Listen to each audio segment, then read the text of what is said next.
I now give the floor to the delegate of Nepal, and I invite the delegate of Costa Rica to come to the rostrum. Namaskar. Nepal condemns the recent attack of terrorism at a concert in Manchester, and while extending our sympathies and condolences to the victims and their families, we express our solidarity with the government of the United Kingdom. Respected President, Excellencies, Director General Dr. Chan, distinguished delegates, ladies and gentlemen, I would like to take this opportunity to recognize Director General Dr. Chan's 10 years of distinguished service and their contribution in improving global health. We are especially grateful to Dr. Chan and WHO Regional Office, Head Office, for the support Nepal received in the aftermath of the devastating earthquake of 2015. I also take this opportunity to welcome and congratulate Dr. Tedros as the new Director General. I am confident that the vision Dr. Tedros carries for the WHO will greatly benefit the humanity. I wish him all the success for his tenure.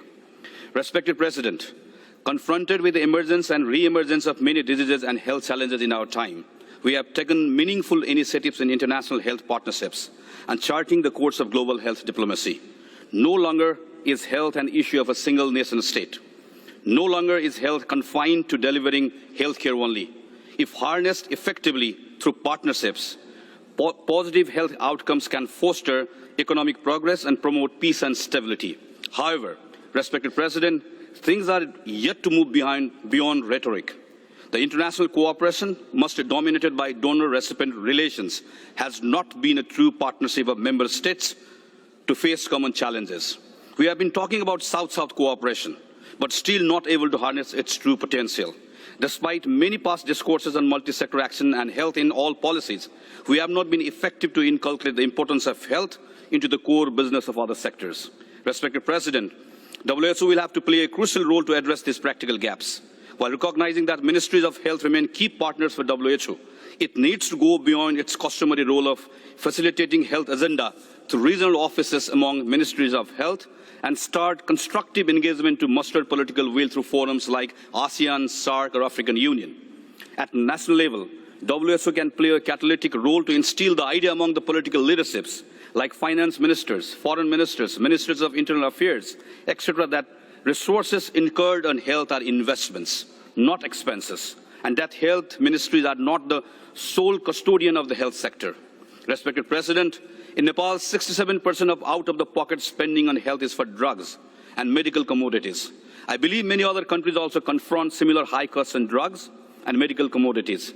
This problem keeps straining our health systems and remains a major hindrance in our path towards universal health coverage. However, we have not done much to alleviate the cost of drugs.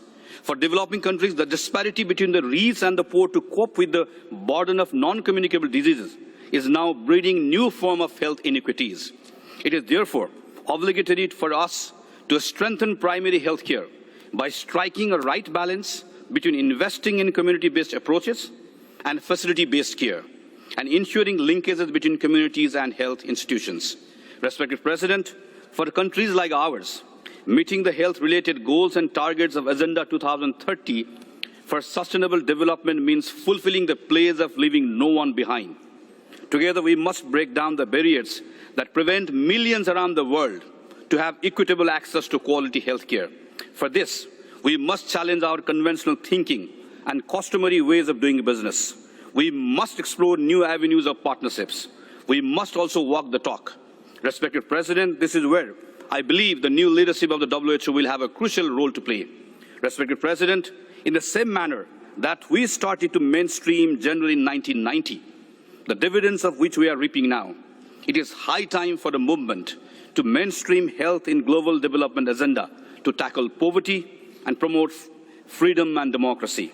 To conclude, let me quote the words of Henry Frederick Amiel, a 19th century Swiss philosopher and a native of this city. In health, there is freedom. Health is first of all liberties. Thank you very much. Namaste.